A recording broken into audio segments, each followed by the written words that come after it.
अस्सलाम वालेकुम, मैं हूं रेहान तारिक और आप देख रहे हैं दस्तक। मुल्क में एक बेचैनी की सी कैफियत है। गुर्बत, भूख, अफलास सर उठा रही है। आटा, घी, दालें और ज़रूरत ज़िंदगी की अशिया आम आवाम की पहुँच से दूर होती जा रहे हैं। बिजली के नाकाबिले बर्दाश्त बिलों पर आवाम सड़कों पर एहतजाज कर रहे हैं। दूसरी जानिब पेट्रोलियम डीलर्स ने एडवांस टैक्स फौरी तौर पर ख़त्म करने का मुतालबा किया। अगर उनका ये मुतालबा पूरा नहीं होता तो उन्होंने 5 जुलाई को पेट्रोल पंप्स बंद करने का इंदिया दे दिया। यानी एक मुमकिन संगीन बहरान पेट्रोल की किल्लत की सूरत में भी दिखाई दे रहा है। लेकिन सियासी क़यादत हमें कहीं नज़र नहीं आती है। इस वक्त सियासी क़यादत का फुकदान है। ज़ाहिर है अवामी मसाइल को हल करने के लिए एक मजबूत अपोजिशन का होना भी बहुत ज़रूरी है। लेकिन अलमिया तो ये भी है कि इस वक्त अपोजिशन खुद अपोजिशन से उलझ रही है। यानी अपोजिशन बमुकाबला अपोजिशन, एक सियासी जमात के रहनुमा तो आपस में ही लड़ रहे हैं। अवाम इस वक्त सड़कों पर हैं, लेकिन सियासी क़यादत को आपस के झगड़ों और अपने मफादात से फुर्सत ही कहाँ है। अवाम को सिर्फ भूख से गरज है। अवाम को ये गरज है कि उसको 2 वक्त की रोटी मिल रही है, मैसर आ रही है या नहीं आ रही। अवाम को ये गरज नहीं है कि किसके हिस्से में कितनी मखसूस नशिस्तें आएंगी, कौन PTI में रहेगा या नहीं, कौन किसी मखसूस जमात का जनरल काउंसिल बनेगा, चेयरमैन बनेगा, वाइस चेयरमैन बनेगा, सेक्रेटरी जनरल बनेगा, या कौन अब जो है वो नशिस्त ले उड़ने में कामयाब हो जाएगा। आवाम को तो सिर्फ महंगाई का खात्मा चाहिए, लेकिन बदकिस्मती से हमारी सियासी लीडरशिप में बेहिसी का अंसर नुमाया दिखाई। अब महंगाई से सताए अवाम सरापा एहतजाज है, लेकिन अब तक ऑपोजिशन जमातें अवामी इशूज़ पर बात करने को तैयार नहीं है। वो अपनी ही जंग लड़ रहे हैं। यहाँ तक कि एक ऑपोजिशन जमात दूसरी ऑपोजिशन जमात पर भी सवाल उठा रही है। मौलाना फजलुर रहमान PTI क़यादत की यकसुई पर सवाल उठाते हैं। ऐसे में ऑपोजिशन हुकूमत के खिलाफ तहरीक कैसे चलाएगी? मौलाना फजलुर रहमान क्या फरमाते हैं तहरीक इंसाफ से मुतालिक? यानी ऑपोजिशन के 6 जमाती इत्तेहाद के अंदर भी इत्तेहाद नहीं है। पाकिस्तान तहरीक इंसाफ की क़यादत किसी यकसुई का फुकदान है। पार्टी के सरबराह की तरफ से वफूद आते हैं, वो हमारे साथ मामलात को तय करने की हिदायत लेकर आते हैं, लेकिन इस वक्त तक उन्होंने किसी मुज़ाकराती टीम का बाज़ाब्ता ऐलान नहीं किया है। दूसरी तरफ सुन्नी इत्तेहाद कौंसिल के सरबराह उन्होंने कल ही बयान दिया है कि जमीयत उलमाए इस्लाम के साथ इत्तेहाद नहीं हो सकता। अब ये 2 बिल्कुल मुतवाज़ी और मुतसादिम किस्म की आरा, हम उसमें कोई एक राय कायम करने में दिक्कत महसूस कर रहे हैं। दिलचस्प बात यह है कि जिस तहरीक चलाने की बात तहरीक इंसाफ और JUI फे कर रहे हैं, उसमें तो अपनी नशिस्तें बढ़ाने की बात हो रही है। उसमें अपनी पार्लियामान में जो अक्सरियत है उसको बढ़ाने की बात हो रही है। उसमें अवामी इशूज़ पर किसी को कोई फोकस नहीं है। ये फोकस ही नहीं है। कहा गया है कि अवाम के मसाइल क्या है और उन्हें कैसे हुकूमत से मनवाना है, बस इक़्तिदार की सीढ़ी तक कैसे पहुँचना है, यही सोच हर पल पनप रही है। जब अपोजिशन में ये सलाहियत ही ना हो कि वो हुकूमत पर अवामी इशूज़ लेकर दबाव डाले, तो हुकूमत को क्या पड़ी है कि वो गरीब अवाम का सोचे। वैसे भी हुक्मरान तबके से तो कोई उम्मीद रखता ही नहीं, और उम्मीद रखना अगर रखी भी है तो वो हमाकत के मुतरादिफ हो। वो पहले अवाम को सब्ज़ बाग दिखाते हैं और फिर इक़्तिदार में आने के बाद सिर्फ इक़्तिदार के मज़े लूटते हैं। यानी बेहिसी की जो मोहर है सिर्फ हमारी अपोजिशन पर ही नहीं, हुक्मरानों पर भी सख्त हो चुकी है। मुस्लिम लीग नून की बात करें तो इक़्तिदार में आने से पहले साबिका हुकूमत को अपने निशाने पर रखती थी और अवाम को यकीन दिलाया करती थी कि वो इक़्तिदार में आकर दूध और शहद की नहरें बहा देंगे। और नवाज शरीफ अल्लाह के फजल करम से वादा करता है कि मुस्लिम लीग नून आएगी तो इंशाल्लाह इस महंगाई को मिटाएगी, इंशाल्लाह बिजली सस्ती करेगी, चीनी की कीमत सस्ती होगी इंशाल्लाह, और गैस घर घर मिलेगी इंशाल्लाह। नवाज शरीफ की क़यादत में वही तरक्की का सफर दोबारा शुरू होगा तो फैसलाबाद में एक मेट्रो आपको बना के देंगे। मेट्रो पाकिस्तान की शानदार अरफा करीम IT यूनिवर्सिटी बना के देंगे आपको इस फैसलाबाद में। कि जो गरीब लोग हैं जिनका 1000, 1200, 1500, 2000 रुपया बिल है, उनका बिल हुकूमत पंजाब अदा करेगी। जब वो बिल लेकर जाएंगे जमा कराने के लिए, बिल पर स्टैंप लगेगी कि आपका बिल पंजाब की हुकूमत ने अदा कर दिया है। जो 1500 अरब अशराफिया को जा रहा है ना, उनसे लेके अपने गरीब किसानों के जेब में डायरेक्ट इस किसान कार्ड के थ्रू, चाहे वो खाद के लिए हो, चाहे वो बीज के लिए हो, माली मदद हम दिलवाएंगे। बिल तो सबके आए हैं और जिसको का बिल ज़्यादा आया वो बिल बिला रहा है। वो कोई चैन की जो बांसुरी है वो नहीं बजा रहा है, ना वो चैन से वो रक्स ऐसे ही नहीं कर रहा, वो सड़कों पे धमाले नहीं डाल रहा, बल्कि एहतजाज कर रहा है। बिल जिनके आए हैं ना, वो क्या कहते हैं, ज़रा वो जिनके बिल आए हैं ज़रा उनकी गुफ्तगू भी आपके साथ। असल बात यह है कि ये सारा कुछ जो सिनेरियो बन रहा है ना, वो इस तरह ही है कि जैसे किसी को जीने का हक नहीं रहेगा। तो हर चीज जो है उसको आग लगी हुई है। और कौन लगा रहा है? जिम्मेदारान लगा रहे हैं, मेरी हुकूमतें लगा रही हैं। उनको क्यों ख्याल नहीं आ रहा हम लोगों का? बिजली की कीमतों में इजाफे के साथ साथ जो टैरिफ बनाए हैं वो इतना जालमाना है। दुनिया भर में ऐसा कोई निजाम नहीं है। किसान, मजदूर, दिहाड़ीदार, मुलाजमीन, छोटा बड़ा ताजर, हर तबका सरापा एहतजाज है। बात आपको मैं बावर करा दूं मीडिया की तरफ से, अगर इन लोगों ने हमारे मुतालबा तस्लीम ना किया, हम इनको पकड़ देंगे, पार्लियामेंट से निकाल देंगे बाहर। जब हम पहुंचा सकते हैं तो हम निकाल भी सकते हैं। हुकूमत को अपनी हुकूमत बचाना मुश्किल हो जाए, हुकूमत होश के नाखून लेते हुए अपने तमाम टैक्सेस, नाजायज़ टैक्सेस जो लगाए गए हैं तमाम वापस ले। जो महंगाई की सूरत हाल बिलों की शक्ल में, अजाब की शक्ल में हम पे नाजल हुई है, गरीब आदमी तो वैसे ही मर गया है। बिजली की वजह से दुकानदार, घर वाले सारे परेशान, और ऊपर से जुल्म यह है कि पेट्रोल भी रात को बढ़ा दिया। मेरे ऐवान बाला से गुजारिश है कि ये अपना बना के सोचे, अवाम को नोचे नहीं, आराम आराम से खाएं, नोचे नहीं उनको, हम भागे नहीं जा। अवाम अपना मुकदमा लड़ने के लिए खुद मैदान में निकल आई है, अवाम तो बाहर निकल रहे हैं, अवाम सरापा एहतजाज है और वो कहते हैं कि पकड़ेंगे भी, लेकिन ये हेडलेस हैं, ये लीडरलेस हैं। इनको लीड करने के लिए कोई पॉलिटिकल लीडर जिसको वोट देकर इक़्तिदार के ऐवान में पहुंचाया था वो बाहर निकलने को तैयार नहीं है। और गिला तो ऑपोजिशन से भी है। हुकूमत ने तो जो बम गिराना था बिजली बम गिरा दिया है, अब ये गैस के बिल बढ़ा के जो आवाम को भरकस निकालना था वो निकाल दिया है, सैलरीड क्लास के ऊपर टैक्सेस की भरमार कर दी है।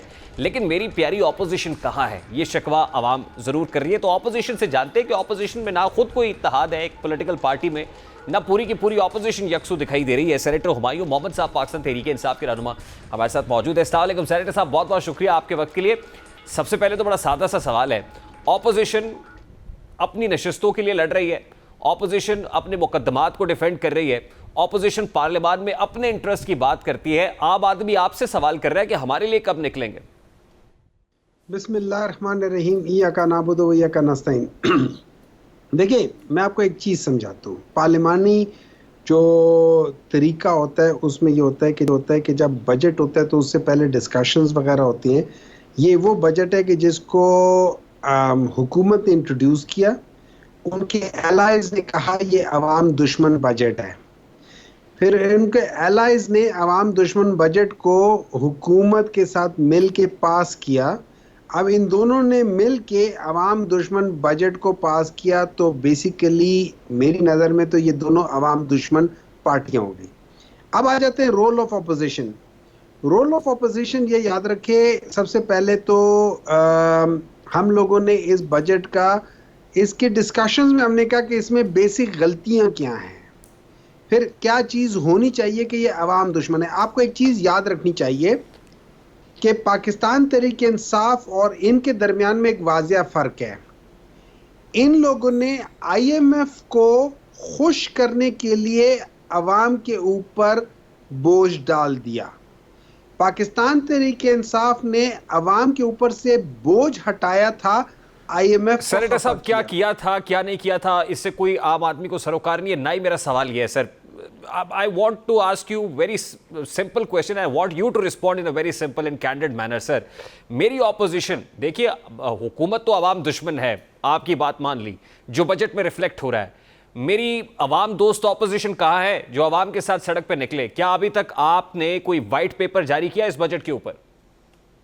देखिए, उसका मेरे ख्याल में वो अपने वो साथ साथ वो हो रहा है, हर चीज़ हो रहा है। जब आप वाइट पेपर करते हैं तो आपको सारे फैक्ट्स फिगर हर चीज़ होती है, उस पर काम हो रहा है। लेकिन हैविंग सेड दैट थिंग, आपके जो मेन चीज़ थी कि क्या ऑपोजिशन जो है वो इस बजट के खिलाफ सड़कों पे निकल रही है। आप देखेंगे बजट तो अभी 2 दिन पहले ही पास हुआ है ना, अब आप देखेंगे इसका इस हफ्ते और अगले हफ्ते के दरमियान में क्या रिएक्शन आएगा। आप देखेंगे कि ना सिर्फ अकेली पाकिस्तान तहरीक इंसाफ बट बाकी भी जो ऑपोजिशन पार्टियां वो भी मुतहर्रिक होके और अवाम के साथ, माजरत के साथ ऑपोजिशन की 6 के 6 पार्टीज आपस में यकसू नहीं है। मौलाना फजलुर रहमान कुछ और कह रहे हैं, आप कुछ और कह रहे हैं। सुन्नी इत्तेहाद काउंसिल के सरबराह हामिद रजा साहब कल हमारे साथ प्रोग्राम में मौजूद थे, उन्होंने भी अपनी तोपों का रुख मौलाना की जानिब किया हुआ है। तो ऑपोजिशन के अपने अंदर ही बहुत ज्यादा डिवाइड है सर। इस ऑपोजिशन से भी मुझे कोई खैर खाई की तवक्को नहीं है। देखिए, ऑपोजिशन, ये मुख्तलिफ पार्टियां हमेशा एक दूसरे के से ऑपोजिट ही होती हैं। इसके बावजूद कि JUI जो है वो हम लोगों के हिस्से की सीटें लेना चाहती है, हमें उससे कोई मतलब नहीं है, वो ज़रूर अप्लाई करे। आपके प्रॉब्लम ओहदों की बंदर बांट है, आपका प्रॉब्लम असेंबली में किसके पास ज्यादा नशिस्तें हैं ये है। आपका प्रॉब्लम जो है अपनी गिरफ्तारियां हैं, आपका प्रॉब्लम अपने केसेस हैं। आप अपनी जात की जंग लड़ रहे हैं, अवाम की जंग नहीं लड़ रहे sir. I am sorry to say. I totally disagree. देखिए, इस तरह ये नहीं होता। लाइफ जो होती है ना, वो सीरीज में नहीं होती कि यार अब आपकी लाइफ में 10 प्रॉब्लम है, वो सीरीज में नहीं आएंगे, वो पैरेलल आ रहे हैं। किस अवामी इशू पे आपने बात की और किस पे आपने कहा कि हम इस तारीख को निकल रहे हैं सड़कों पे अवाम के लिए? मैं बता रहा हूं ना आपको, अभी आप देख लेना, अगले 1-2 दिन में आ जाएंगे, आपको सारा पता चल जाएगा हम कब निकल रहे हैं, कहां So you haven't discussed it yet? कोई इस पे कोई deliberations नहीं हुई, मान ले। नहीं, देखिए, इस पे डिलिब्रेशंस हुई हैं, इस पे अभी टाइम का वो करना है कि किस जगह कब निकलना है, कैसे निकलना है, वो सारी चीजें। मैं आपको ये भी बता देता हूं कि हम लोगों ने बहुत सारे ऐसे जो लेट्स से मतलब बात चीजें ऐसी हैं जो इस वक्त मैं बता नहीं सकता, लेकिन डेफिनेटली ये डिस्कस हुई है कि हमने निकलना है और किस तरीके से निकलना है, कहाँ निकलना है, ये सारी चीजें आपको ये याद रखना चाहिए। लेकिन सर आप निकलेंगे तो आप तो इमरान खान की गिरफ्तारी के खिलाफ निकलेंगे ना। आप तो अगर करारदादे मंजूर करा रहे हैं अक़वाम मुत्तहिदा से या अमरीकी कांग्रेस के अंदर, तो वो इमरान खान के लिए करा रहे हैं ना। आप अपनी नशिस्तों के लिए करा रहे हैं, अपने लिए करा रहे हैं, उसमें अवामी इशूज पे कहाँ हो रहा है सर? है ना, एक काम करा है। देखिए, मैं आपको 2-3 चीजें बताता हूँ। ये जो ह्यूमन राइट्स की वायलेशन भी अवामी इशू है। ये खाली it's not only about the leadership of PTI, it is also अवाम का इशू भी है।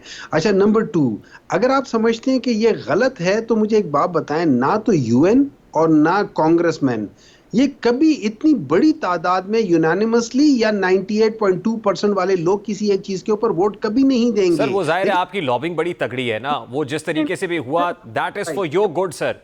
मैं तो आम आदमी के बिजली के बिल की बात कर रहा हूं सर, मैं गैस के बिल की बात कर रहा हूं, प्राइस हाइक की बात कर रहा हूं, मेरी सैलरीड क्लास दब गई सर। सबसे पहले देखिए, बिजली का बिल हम लोगों की हुकूमत में हमने पूरी कोशिश की, लेकिन जब आपने लोगों के साथ 2030 2035 तक मायदे किए हुए हैं, जिसको प्रोटेक्शन मिली हुई है कि यार अगर तुम बिजली ना भी बनाओ हम तुम्हें पैसे देंगे। अब आप बताओ मैं उस मायदे के साथ क्या करूं? मैं सर पटखूं? आप पार्लियामान में बैठे, आपकी बड़ी पुरअसर आवाज है, आप निकले तो सही, आप जितने भी हैं सर निकलिए ना बाहर, फिर हम मानेंगे कि वाकई आप आम आदमी के साथ खड़े हुए हैं। आप कॉल दें। बिल्कुल निकल रहे सर, बिल्कुल निकल रहे। आपको किसने कहा कि नहीं निकल रहे? मुझे ये बताएं, या आप बाकियों की तरह प्रिज्यूम कर रहे हैं? नहीं, मैं स्टैट्स पे बात कर रहा हूं। अभी तक कितने जलसों की इजाजत आपको दी इस्लामाबाद इंतजामिया ने, और उससे पहले कितने जलसे आपने किए इस्लामाबाद में? आपको तो तारीखें देते रहे लेकिन आप एक जलसा नहीं कर सके सर। एक मिनट ठहर जाए जी, हमें कौन सी तारीख मिली है, हमें कब का कहा है? हमें थ्रू आउट उन्होंने कहा है, अभी भी रिसेंटली उन्होंने कहा है कि यहाँ कर लो, बाद में वो मुकर गए कि यहाँ भी नहीं करना। लाहौर में या पंजाब में आप जहां भी करते वहां पे दफा 144 लगा लेते। सर रावलपिंडी इंतजामिया ने खन्ना पुल पे जलसा करने की इजाजत किसको दी थी, अगर मैं जान सकूं तो? यार देखिए ना, मुझे एक बात बताएं, खन्ना पुल में इजाजत दी थी हमने, जहां मांगी थी वहां क्यों नहीं दी? लेकिन आपने जलसा नहीं किया ना सर वहां। नहीं, मुझे एक बात बताएं ना, मैं जलसा जहां करना चाहता हूं मुझे वहां इजाजत क्यों नहीं दे रहे? 6 जुलाई को जलसा कर रहे हैं, इंशाल्लाह ताला होगा। अगर जो हमने जहां पे हमने कहा हुआ है दे दो, और हम गलत जगह पे नहीं कह रहे। 9 जुलाई को लाहौर में जलसा कर रहे हैं इंशाल्लाह ताला। अगर मरियम ने 144 ना लगा दिया तो जरूर करेंगे। सर ये अगर मगर और इफ्स एंड बट्स है ना, इसमें से निकल आए सर। नहीं, मुझे एक बात बताएं, हुकूमत हमें इजाजत ना दे, हम उसके बगैर भी जाके कर ले, तो फिर आप सब कहते हो कि जी आप लोग जो हैं आप तो टेररिस्ट हो, आप तो ये हो, आप तो वो, आप तो हुकूमत के खिलाफ। कितनी बार दफा 144 की खिलाफ वर्जी करते हुए आप लोग माल रोड पे नहीं निकले? कितनी बार दफा 144 की खिलाफ वर्जी करते हुए आप लोग इस्लामाबाद के रेड जोन में नहीं गए? कितनी बार ऐसा हुआ है सर? आखिरी बार कब 144 लगा था कि हम गए थे? सर इमरान खान साहब कोर्ट में किस लिए गए थे? जब पूछा था उन्होंने कहा जी सिग्नल्स नहीं है, मुझे तो पता नहीं चला कि यहाँ पे कोई इमरजेंसी लगी हुई है। नहीं, देखिए मेरी बात सुने ना, वो क्या वो इमरजेंसी वो सही लगी थी? तो सर हुकूमतें तो ऐसी कर रही है, और आपने तो ये साबित करा दिया कि हुकूमत जो है वो जाहिर है बड़ी जालिम हुकूमत है, तो फिर जालिम के खिलाफ आवाज कौन बुलंद करेगा? सर आप घर में बैठ जाए फिर। आप बताएं 9 मई के बाद कब इस तरह हुआ है कि हम लोगों ने जहां पे 144 हुआ है वहां पे हम गए हो? कब हुआ है? मैं यही कह रहा हूँ कि you are not doing anything as yet. अब आपका इरादा नहीं है, आप सड़क पे नहीं निकलेंगे। Do you want us to go again, और फिर आप लोग हमारे ऊपर 9 के बाद कहें कि अब ये 12 जो है क्या नाम है 12 जुलाई को इन लोगों ने फिर एक और वो कर लिया। We don't want you to go at the GHQ, we don't want to go and strike Jinnah house, we don't want you to go in the cantt. Sir हम ये तो नहीं कह रहे आपसे। मेरी बात सुने, हम कब GHQ जा रहे हैं, हम कब गए? मैं तो ये समझता हूं, मैं तो कह रहा हूं आप सड़क पे भी नहीं निकल रहे सर। मैं तो कह रहा हूं आप आम आदमी के साथ कंधे से कंधा मिला के खड़े ही नहीं हो रहे। कम से कम उसका जलसा है तो एहतजाज है, आप उसमें जाके उसे इजहार यकजहती कर दें। आप तो ये भी नहीं कर रहे। मैं तो ये कह रहा हूं आपसे। आप बिल्कुल कर रहे हैं, हम बिल्कुल कर रहे हैं। मुझे नहीं पता कि आप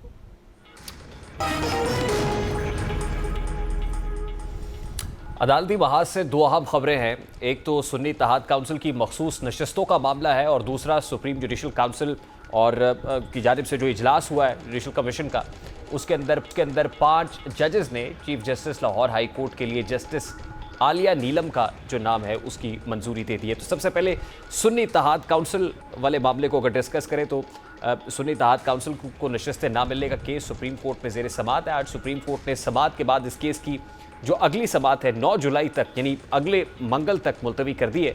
अब तहरीक इंसाफ फैसले की ताख़ीर के हवाले से तशवीश में मुब्तला दिखाई देती है।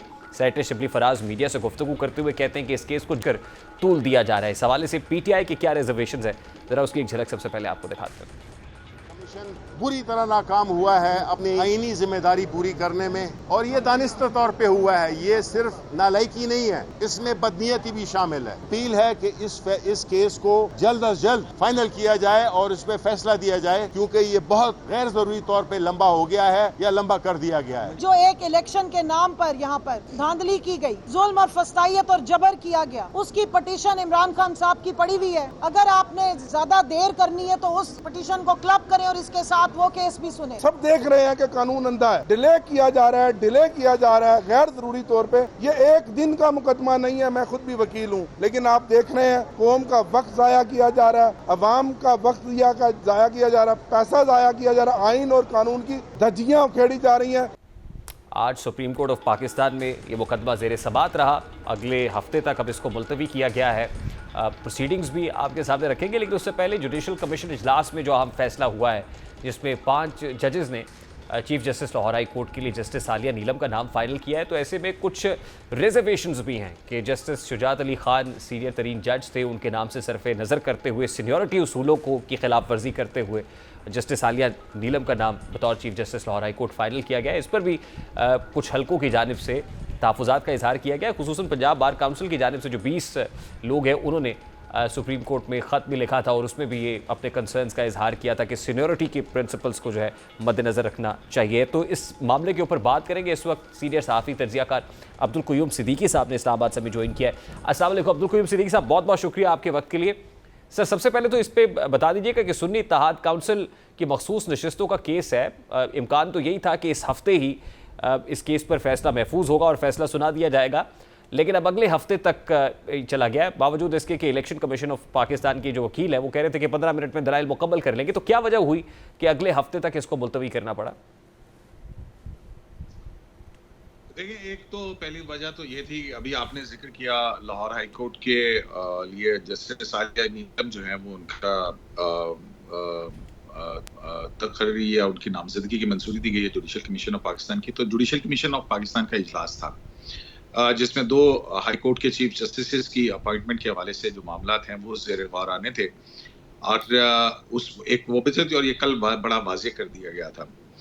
और दूसरा जो है हम ये देख रहे हैं कि उसके बाद जो जाहिर है कि जो जजेस कमेटी का इजलास हुआ था उस अगले हफ्ते के लिए बिल्कुल इम्कान यही था और कहा भी यही जा रहा था कि जल्द अज जल्द इसको समाअत मुकम्मल कर ली जाएगी। लेकिन आपने भी देखा होगा और हमने भी देखा है कि उसमें वकला से बहुत कम दलाइल के लिए शायद उनको वक्त मिला, लेकिन ज्यादातर वक्त जो है वो जज साहिबान उनकी ऑब्जर्वेशंस और उनके सवालात जो है वो इस अदालती प्रोसीडिंग का बहुत सारा वक्त जो है वो उसके अंदर ज्यादा सर्फ हुआ। तो इस वजह से जो है ये नहीं हो सका और फिर उसको थ्रेड बेक किया जा रहा है। उस पर जो भी मुख्तलिफ प्रपोजिशंस हैं जो जज साहिबान के सवालात हैं या जो तशनगी है उस हवाले से उनके ज़ाहिर है सवालात हैं वो पूछे जाएंगे और फिर उन्होंने आइन और कानून के मुताबिक उसका फैसला करना है। तो एक तो पहली वजह ये थी और दूसरी वजह ये कि आइंदा है हफ्ता उसके अंदर भी कुछ बेंचेस जो हैं वो बड़े अहम मुकदमात जो है वो उसके समाअत के लिए मुकर्रर हैं और इस तवील अरसे के दौरान जो है वो फुल कोर्ट की वजह से बाकी बेंचेस काम नहीं कर रहे थे, तो कुछ आम साइलिन के मुकदमात जो हैं वो भी सरफ नज़र हो रहे थे। तो जो आज भी प्रोसीडिंग जो है वो एडजर्न की गई है वो आपने देखा होगा दाएं और बाएं यानी जस्टिस मंसूर अली शाह और जस्टिस मुनीब अख्तर उनके मशवरे से ये प्रोसीडिंग जो है इनकी समाज जो है मैं इसलिए पूछा कि तहरीक इंसाफ खासे कंसर्न्स का इजहार कर रही है और उसको जस्टिस डिलेड जस्टिस डिनाइड के मुतरादिफ भी करार दे रही है और फिर आज सुप्रीम कोर्ट के बाहर जो मीडिया टॉक हुई वो भी आपने सुनी होगी। देखिए अब पाकिस्तान तहरीक इंसाफ क्या कहती है क्या नहीं कहती है। अब पाकिस्तान तहरीक इंसाफ जो कहती है वो करती है या नहीं करती है। वो पार्टी के अपने अंदर पता नहीं कितने ग्रुप्स है और कौन सा ग्रुप किस तरफ जा रहा है, वो वहाँ पे एक अपनी कंफ्यूजन है। लेकिन जाहिर है कि एक मीडिया के अंदर हाइप भी क्रिएट करनी है और इस तरह की बातें जो है वो एक पॉलिटिकल उसका एक एंगल होता है। जो अदालती फैसले हैं उनके हवाले से हर सियासी जमात उसको अपने सियासी मकासद के लिए उस सिचुएशन को अपने हक में करने के लिए करती है। इससे कोई फर्क नहीं पड़ता है। आप ये देखिए कि जो मखसूस नशिस्तों के हवाले से जो कि दीगर जमातों को दी गई थी उसके ऊपर स्टे बरकरार है। उनकी जो है वो मेंबरशिप रुकनियत जो है उस हवाले से इलेक्शन कमीशन जो है वो सस्पेंड कर चुका हुआ है। तो वो कोई अगर उनका खतरा हो कि शायद इसके बावजूद कुछ हो जाएगा तो कुछ नहीं होना। बजट जो है वो अक्सरियत राय से पास हो गया है और अगर कोई सिंपल लेजिस्लेशन की जरूरत है तो वो हुकूमत के पास उसकी जो है मतलूबा तादाद जो है वो मौजूद है।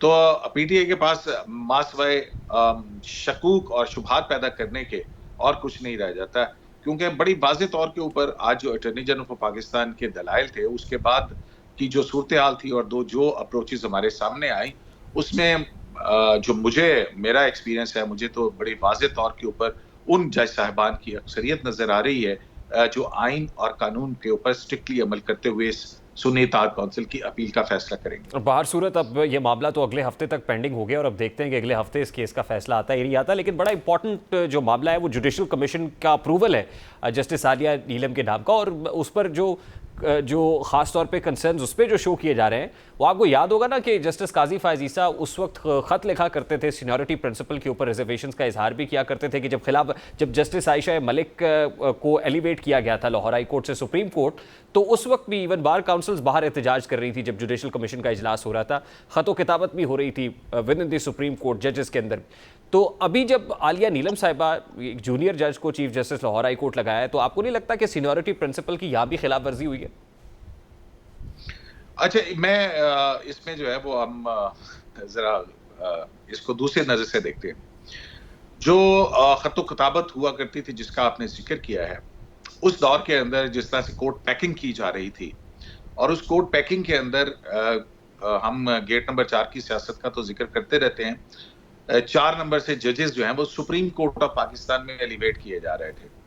अब सुप्रीम कोर्ट ऑफ पाकिस्तान में जजेस की एलिवेशन के हवाले से सुप्रीम कोर्ट के फैसले भी हैं, अल जिहाद केस भी है कि वहां पे जो सीनियरिटी प्रिंसिपल है कि सुप्रीम कोर्ट के अंदर कौन जज है वो सीनियरिटी प्रिंसिपल पे कि जो चीफ जस्टिस रह चुका हो और सीनियरिटी में उसका नंबर बनता हो तो उसको जो है वो सुप्रीम कोर्ट ऑफ पाकिस्तान का जज बनाया जाए। अच्छा, अब इस हवाले से जो लाहौर हाई कोर्ट के अंदर की बात आपने छेड़ी है कि क्या इसमें सीनियरिटी प्रिंसिपल को वायलेट कर दिया गया, तो सीनियरिटी प्रिंसिपल किसी तरह से भी वायलेट नहीं हुआ है।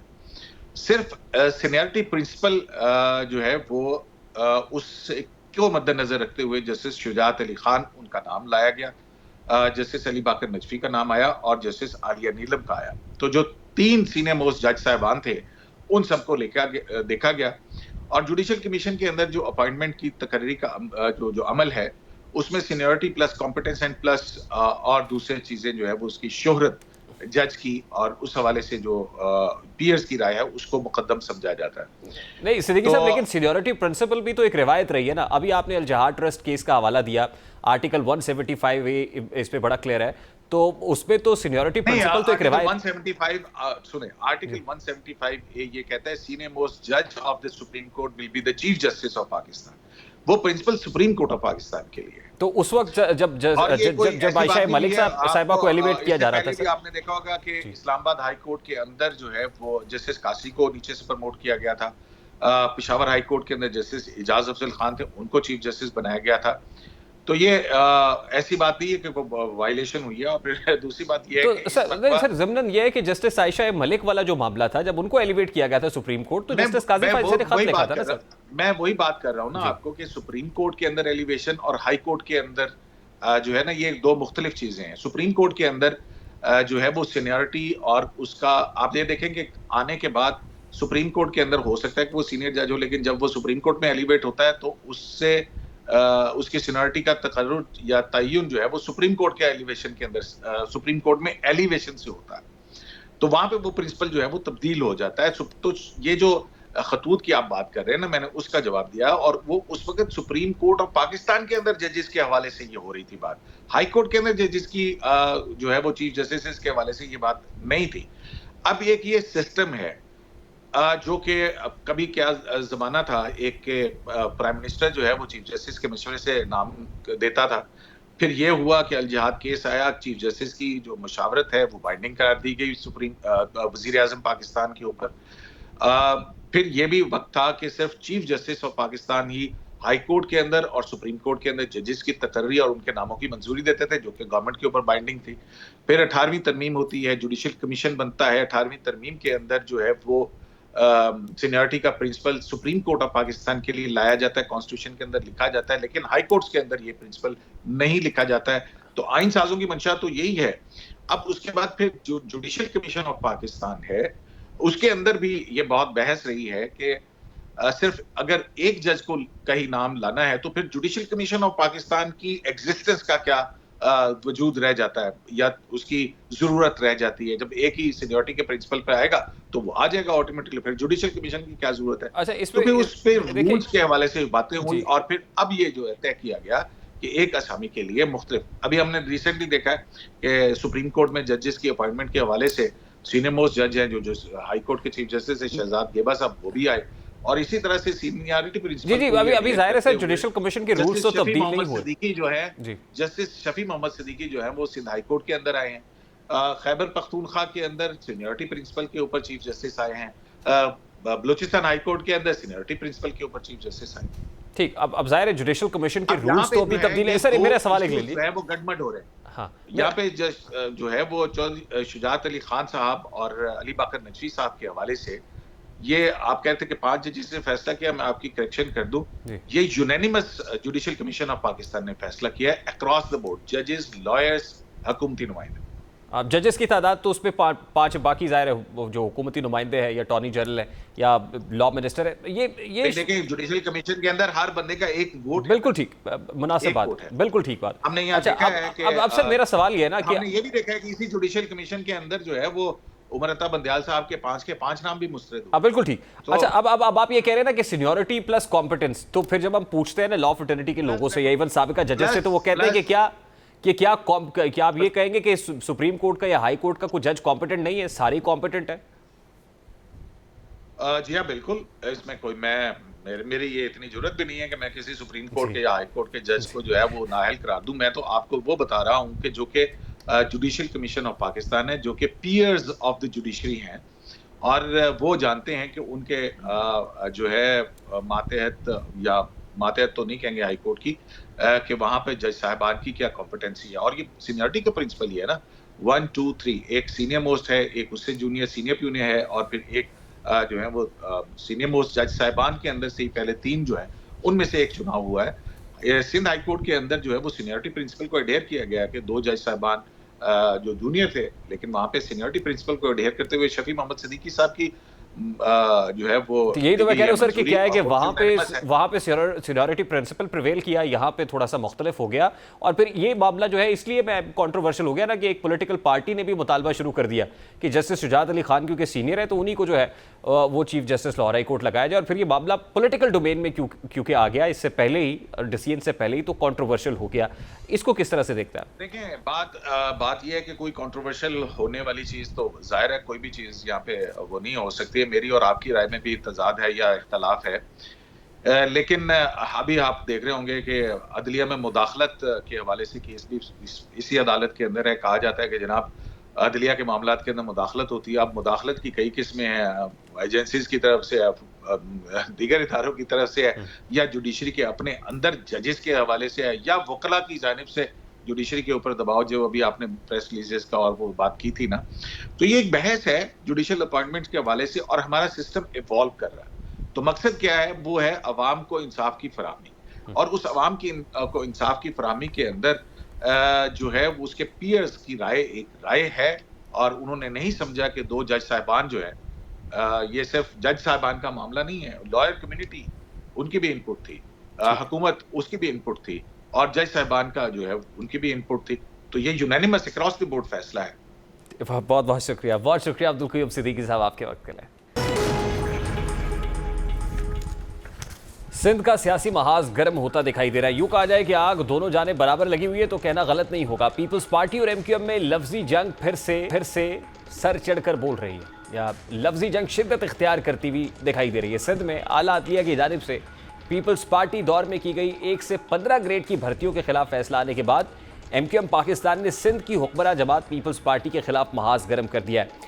खालिद मकबूल सिद्दीकी ने साबिक वज़ीर आज़म ज़ुल्फ़िकार अली भुट्टो को कड़ी तनकीद का निशाना बनाते हुए उन्हें पाकिस्तान में तकसीम और माशी जिम्मेदार ठहराया। इस बारे में उन्होंने क्या कहा, जरा सबसे पहले वो आपके सामने रखता है।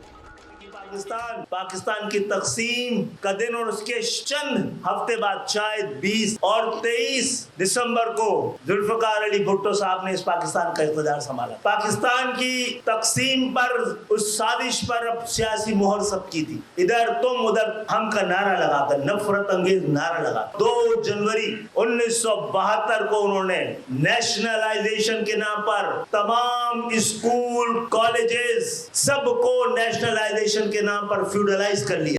खालिद मकबूल सिद्दीकी के इस जारहाना बयान के बाद पीपल्स पार्टी भी जारहाना तर्ज सियासत पर उतर आई है। शर्जील मेमन ने और सईद गनी ने तो गवर्नर सिंध को फौरी इस्तीफे का मुतालबा किया और साबिक वज़ीर आज़म पर इल्ज़ाम तराशी को मन घड़त करार दिया। नासिर हुसैन शाह तो एक कदम और आगे निकलकर शॉट खेलते दिखाई दिए। नासिर हुसैन शाह ने एमक्यूएम पर साने बल्दिया की जिम्मेदारी कहा कि भत्ते के लिए लोगों को जिंदा जलाया गया ना हो, जिसमें आप झूठे और मनगढ़ंत इल्जामात लगाएं। शहीद कायदीन के खिलाफ आप गलत किस्म के इल्जामात लगाएं, मनगढ़ंत किस्म की आप स्टोरियां बनाएं, ये किसी सूरत में काबिल कबूल नहीं है। बल्दिया में जिंदा लोगों को सिर्फ भत्ते के लिए जला दिया गया था, और वो लोग अब इस तरह की जो हामिल हों वो पीपल्स पार्टी के लोगों पर इल्जामात लगाएं, तो शर्म आनी चाहिए इनको। तो अब ये सोच की ही अक्कासी करती है कि वही दुम टेढ़ी की टेढ़ी रही। जो बेबस इनके कन्वीनर हैं खालिद मकबूल साहब, और हमेशा की तरह उन्होंने एक मरतबा फिर सूबा सिंध के अंदर नफरत की उस सियासत को आगे बढ़ाने की कोशिश की, लेकिन इन्हें जब जहां मौका मिलता है ये साबित करते हैं कि आज भी पैरोकार उसी सियासत के हैं, उसी लीडर के हैं जिसने इस सूबे के अंदर लोगों में नफरतें पैदा की, मुख्तलिफ ज़बानें बोलने वाले लोगों को लड़ाया आपस में, और यह कत्तो गारतगरी करवाई। अब सियासी तज्जियाकारों का कहना है कि सिंध में पीपल्स पार्टी और मुत्तहिदा कौमी मूवमेंट की नूरा कुश्ती चलती रहती है। दोनों जमातें एक दूसरे के खिलाफ बयानबाजी करती हैं और फिर कुछ वक्त के बाद खामोशी इख्तियार कर लेती हैं। ये सिलसिला गुज़श्ता 20 साल से जारी है, और अगर ज़मीनी हक़ाइक़ देखें तो बात दुरुस्त भी लगती है। पीपल्स पार्टी और एमक्यूएम सन 1988 में भी एक दूसरे की इत्तेहादी जमातें रहीं, मगर उनका इत्तेहाद 1 साल भी ना चल सका। एमक्यूएम पीपल्स पार्टी की 2008 में कायम होने वाली हुकूमत का भी हिस्सा थी, लेकिन 5 साल दौरे इक़्तिदार के दौरान एमक्यूएम ने मुतअद्दिद बार हुकूमती इत्तेहाद से अब वो अलहदा हुई और बाद में दोबारा इत्तेहाद का हिस्सा बन गई।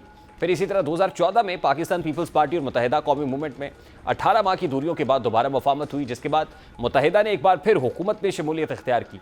माजी देखें तो दोनों जमातें आपस में उलझने के बाद फिर से एक दूसरे के करीब आती हैं। तो सवाल तो बड़ा सादा सा है कि अब पार्टी और एमक्यूएम के माबैन जो कुछ हो रहा है, क्या ये फिर उसी लव हेट रिलेशनशिप के सिलसिले की एक कड़ी है या कुछ संजीदा है? अगर हिस्ट्री को देखा जाए तो वही लव हेट रिलेशन एक बार फिर एक नए अंदाज में दिखाई देता है। मुल्क के वसाइल पर इस वक्त अशराफिया का गलबा दिखाई दे रहा है। आवाम का खून चूस कर भरे हुए को मजीद भरा जा रहा है। ऐसा ही एक इक़दाम पंजाब हुकूमत ने लिया है। एडवोकेट जनरल पंजाब की 31 लाख तनख्वाह मुकर्रर कर दी गई है। सिर्फ 31 लाख तनख्वाह नहीं है, बल्कि पर्क्स एंड प्रिविलेजेस अलहदा हैं। बात ये ख़त्म नहीं होती। एडवोकेट जनरल पंजाब को 31 लाख तनख्वाह के अलावा 800 लीटर मुफ्त पेट्रोल, 2 गाड़ियाँ मुफ्त और 16 लाख रुपये अलाउंस इसके अलावा मिलेगा। एक तरफ बिजली के लंबे चौड़े बिल गरीब आवाम का खून चूस रहे हैं, और दूसरी जानिब अशराफिया की जेबें भरकर मुतवस्सित तबके की ज़िंदगियों को तंग से मजीद तंग करने की भरपूर कोशिश की जा रही है। कहा गई वो किफ़ायतशारी मुहिम। सवाल यह है कि एडवोकेट जनरल पंजाब की इतनी तनख्वाह और बरात मेरिट के मुताबिक है? एडवोकेट जनरल पंजाब को ये सब अदायगी गरीब आवाम की जेब काट कर की जाएगी? क्या कोई पूछने कुछ इलाज इसका भी चारा गरा है कि नहीं? प्रोग्राम का वक्त अपने इख्तिताम को पहुंचा। आपसे मुलाकात होगी इंशाल्लाह कल। अपना ख्याल। अल्लाह हाफ़िज़।